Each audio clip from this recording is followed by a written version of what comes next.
It's always like your birthday with a package from China, so let's go. Hey, welcome back to the channel. It's awesome that you're tuning in. So in this video, I just wanted to check out this H6 4K Ultra Game box. I've reviewed a lot of these boxes, but I was quite excited to check this one out. This is a brand new product as I'm making this video, and I think that when I ordered it, I needed to even wait because they needed to do a lot of reconfiguration. This thing comes with the S905X3 and it is quite okay. So one of those more like faster chips you can get in game boxes. But what does it mean when it comes to emulation? Let's talk about that too. Okay, so the first thing that I found quite interesting is the shape of the box. It's something completely different. So there was not a lot of information on the box besides that this like with, let's say, thing that you need to be careful about some certain things. But when you're looking at the back, here we're going to see like the differences. So this device needs to be on top of your monitor if you want to, or you can also like put them on the bottom. The style, I really like it. Also, it comes with them different controllers. And when I say the controllers, let's talk about it first, because that is quite interesting.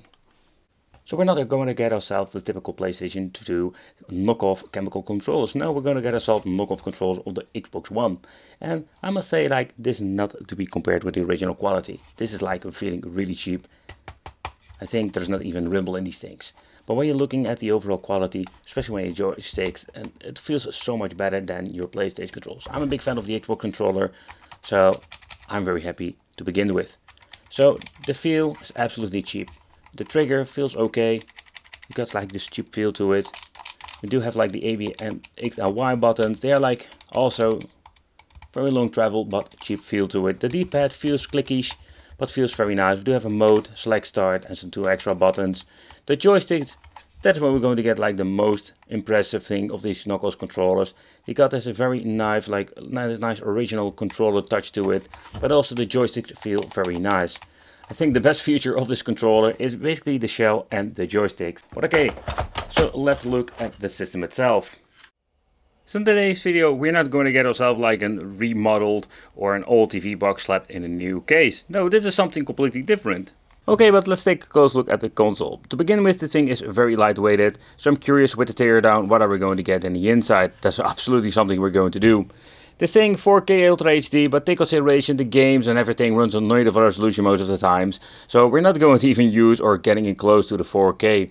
It's just basically like the game box, but there is no like showing what kind of model it is. What you're going to get over here is basically the extra unit at the bottom, so we can position it on top of the television and just leave it there. Quite interesting concept, something you didn't see before. Okay, so here we're going to get ourselves the CF card. Take consideration like they are using kind of weird brands that I've seen before or didn't. So this is an unique brand, or they get themselves like the unique own label. Take consideration backup these things, because if it's getting corrupted somehow, you always have a backup and you can just upgrade it with a different or better SD card. So what we're going to get more is an HDMI connection. Do have 2 USB ports for the controllers, and then of course the input Type-C. Alright, so let's take a close look in the box, because I completely forgot to show you something. So of course we're going to get ourselves a Type-C cable and have an HDMI like your normal typical quality. They did provide you a manual, or this time it's not like really toilet paper manual, it's a very nice deluxe one. Gives you an explanation what the menu looks and how everything works. So that is a very nice thing. There is only no power supply. And I think the reason is this thing works on 5 volts. So the idea behind it is like 2 amps. You can plug in this cable in your television. I really recommend it. I would say grab yourself like a normal, let's say, phone charger. They are not very expensive. And before I forget, also a 2.0 card reader. It's always handy. But 2.0, come on man, who uses that? So what I do like that we're going to get ourselves 1 dongle and 2 controllers configuration. So that means if you're going to buy yourself like an extra pair, you only need to have like 1 USB connection for the other dongle, and you can just play with freaking 4 players. Otherwise you need to have like a USB hub and it's going to be like dangling all around. I really hate that. Okay, so I must say that I'm using a very old school monitor over here, but let's try this out. Let's see how this fits. So it fits very well. And the reason why I really like it, so when you're looking at this over here, we're going to get all kinds of rubber to protect it for scratching, and also gives you like an extra grip. So let's plug it on the television. I just think it's pretty damn cool. But let's take a close look at the software itself. So this is not your typical EmuAlex/TV Android box that they made. This is something unique, beside the point that you can put this thing on top of your television. I think it looks pretty cool, and maybe this will be one of these boxes that you can use very often. And yeah, I'll have this box in the way, and it doesn't look that bad anyway. Alright, so let's take a close look at the software itself. It's a typical software that I've seen before, only slightly different and not in a good way. So at the right part, what you can see over here, we do have the naming, but it scrolls from left to right, and it's a little bit of a difficult thing to read and search for your game, simply because not everything has been displayed. For example, having here F0X. So F0X is a short name, so you can read it, but like say all the other ones, you need to wait for it to start scrolling. A little bit of a bummer. So next up we do have history, or basically what you have played before. Then we have the collection, says fire, or better said like the favorites. We do have the search function. Let's see how this actually works. Let's see how this works. It works a little bit slow in my opinion. Alright. And then we do have like the category, and here we have like a quick overview of what we can play with it. There are even like freaking 3 pages. Or that's what it's saying. There it is. And let's take a close look. What can we play? Okay, so the first page we have PlayStation Portable, PlayStation 1 and 64, Game Boy Classic, MAME, Famicom, Game Boy Advance, Game Boy Classic, the Mega Drive or Genesis. Then we have Super Famicom, Atari 2600, 7800. Then we have like Mega Drive, Game Gear, Neo Geo Pocket. So even PC Engine in here, and I have another SNES. I think like there's a problem with like basically double SNES list, but they're like different regions. So it's a little bit confusing and a little bit messy. But what is interesting, pressing select in the main menu brings you to the settings. So here we can change out the freaking language to begin with. So the weird thing is like it has been set to English, but there's even like some European languages and like Dutch, Deutsch, kind of interesting to be honest. But the only thing I have noticed, like you see the bottom row over there still has been set to not English. So that's a little bit of a bummer. But another thing I do like is view native files, so you can just mess around with it. Don't do that too much. If you delete something, you mess it up. Here you can change out the sound effects. I'm going to put it on mute. The thing is like we do have full screen and equal scale mode, or nevertheless, we do have original aspect ratio. Then we're going to set it on because I want to see if that works. About the native information or the system information. So this is basically the first version they've released. Okay, so let's go to the exit setup and let's see what we're going to get with some gameplay. Alright, so the first thing that we're going to boot up is PlayStation Portable. You can see like somehow it doesn't always shows it, but it seems to be showing the on-screen input. Press the mode button. Here we can go to settings.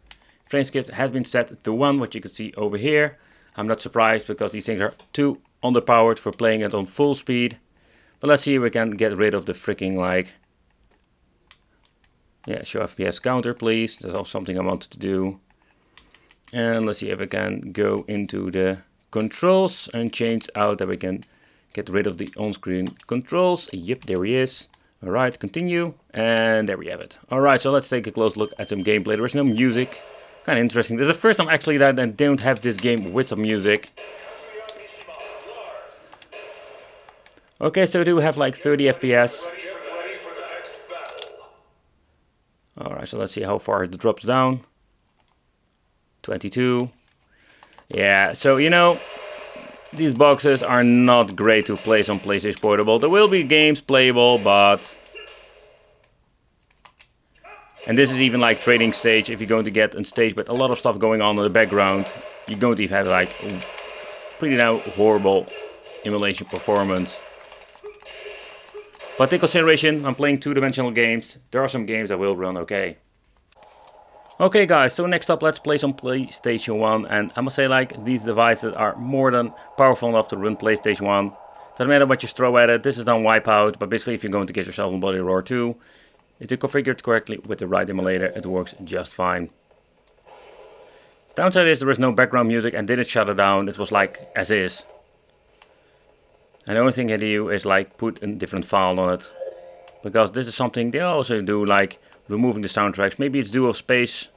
They're thinking like slap up the games without music, save some games space and just add some new games to it. It's kind of interesting to see like they doing this all the freaking time. Pressing the mode button, what you're going to get is an option to have a quick load, quick save over here. Mess around with the controls, because this is basically running on the same software that we've seen before with a Powkiddy mini arcade machine. Okay, so next up, N64. But even this is an S905X3, it's not powerful enough to run every single N64 game. We need to have like a mini PC. You can even see some weird glitches going on. You can hear it stutters. If you can't hear it, I tell you, it stutters like crazy.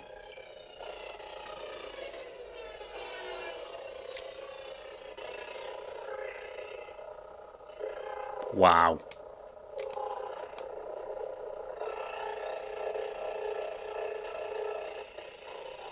But this is the thing, like, why should you even like bother adding stuff to it that doesn't run anyway? Oh, there we go. Oh, and there it was. So let's go back all the way to the beginning. Alright. Let's see how that plays. Let's see if they messed the part up.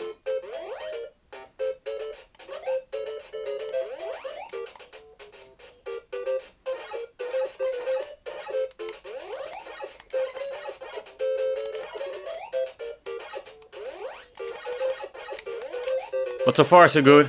I don't see any screen tearing whatsoever. So when you're going back all the way to NES, it seems to be working just fine.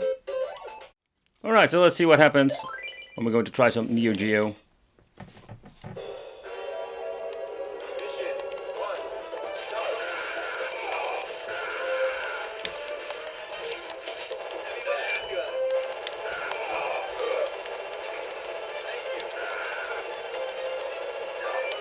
So far so good, what you can see over here.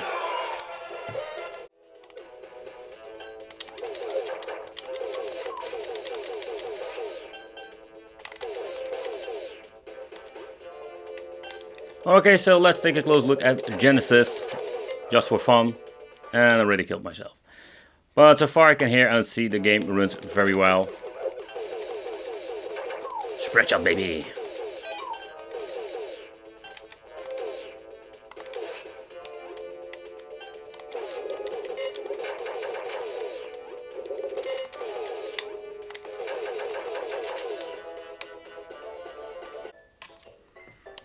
Okay, I do see some glitching going on. That is not a good thing.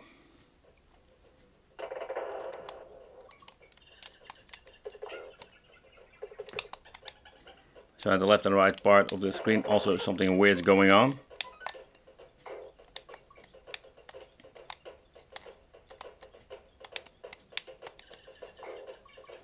But beside the glitching, it seems to be working just fine.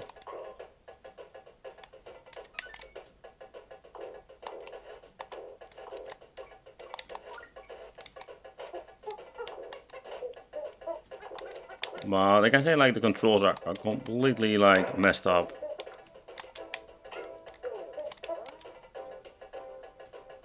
Oh yeah, they used some weird version.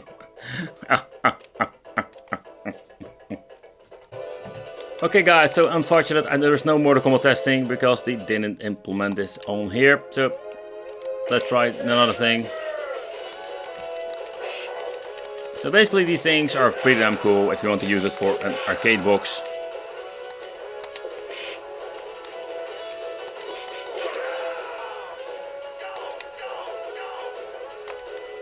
But for your typical MAME game, this thing runs perfectly. Don't notice any weird lag. Controls play very nice. Also the D-pad is very comfortable for the beat 'em ups.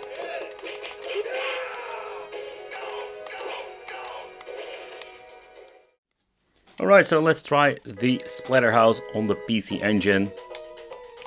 This is a system you don't see very often, especially on the cheaper boxes. But also like with all the other stuff, the 16-bit, 8-bit stuff, it runs pretty damn good. Like Famicom, the Mega Drive.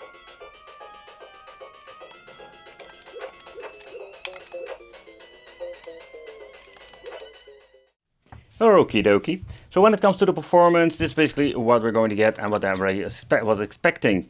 It is not like your super beefcake device, and the S903 or the S905 X3, what is staying on the box is just the one that you can find in a lot of boxes nowadays. The only thing I found quite interesting, they didn't went for the EmuELEC approach, they went for like the products or the Linux kind of versions we have seen before on some other devices, including some arcade boxes. Yeah, and the downside to that is that we do miss out a lot of features and a lot of cool stuff that you can play with EmuELEC. So there's a little bit of a bummer, but maybe that doesn't spoil the fun because we can still play a lot on it. So let's remove all of the screws and let's open it up. Alright, I managed to get all of the screws loose. Oh, okay. So let's see, so this device has been made, let's zoom in a little bit so you can see, it's been made in 2022. So this thing is absolutely 100% new. Yeah, and the reason I just wanted to show you this is that sometimes you find these products on AliExpress. They claim they're new, but they are not. Alright, so next up, let's remove the other screws that holds the main board in place, and let's see how they made the construction when it comes to cooling. Because that's just a general problem with these boxes, that you're never going to get a lot of cooling. You can feel that the PCB is quite hot up to the point here. It's not like it's too hot that you cannot even touch it. So that's not that problem. Oh man, there are a lot of screws in this thing. So I must say that construction wise, they did an amazing job with putting a lot of screws in. I managed finally to get all of the screws loose. So let's pull this thing out. Okay, so this is basically what it is. So we do get like 2 plastic shells, and here we have the mainboard itself. So construction wise, it's quite interesting. Very nice board to look at. Okay, so can we remove this? Yes, we can. So let's remove that too. Just to see what kind of chip they are using underneath. Yep, okay, so the double-sided tape comes loose. Oh, not really.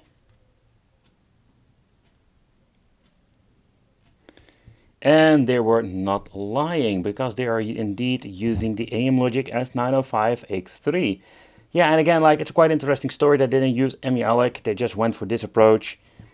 So this is a W8 version 1.0 2022 04/16. So when it was basically made. Okay, wait, I have this thing on my hand. So I must say, like, when you're looking at the configuration, I don't know exactly how much RAM it is, but I'm guessing it will be like a 1 GB or something like that. Maybe later on I can look it up. But in the end, what you're going to get is the same configuration that I've seen many times before, only they are using a completely different kind of software, also with the layout.